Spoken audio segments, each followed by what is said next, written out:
Ever wonder what happens in the brain during connected breathwork and how we can reach these deep, non-ordinary states of consciousness with just our breath? Well, I'm going to give you a brief overview. Firstly, when we practice connected breath work, we breathe more intensely than normal. And this creates a temporary but beneficial stress on the body. And at the same time, we exhale more CO2 than normal. And this makes the blood more alkaline and causes a condition called respiratory alkalosis.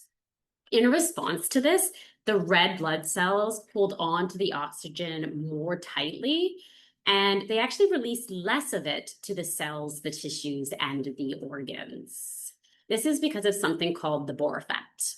This shift in the balance of CO2 and oxygen is what produces many of the sensations that happen in breathwork and also leads to what we know as tetany or claw hands. It also causes a redistribution of blood flow and oxygen in the brain, and certain regions actually get less activity. So, for instance, the prefrontal cortex, which is the brain's CEO and responsible for much of our critical thinking and executive thoughts, this area gets less blood flow.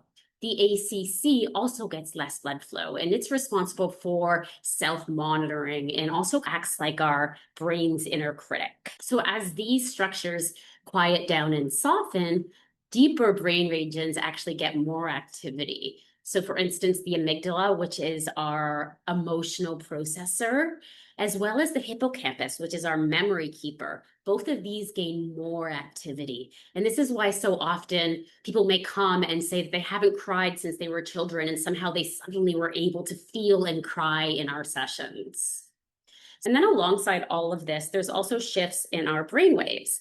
And so this allows us to get out of the conscious mind and go into the deeper subconscious programming. And then these collective shifts lead to the non-ordinary states of consciousness that we see in breath work and allow for things like deeply feeling and processing what we've been carrying, as well as for deep insights, clarity, big breakthroughs. And they really create the perfect conditions for real and lasting change to occur.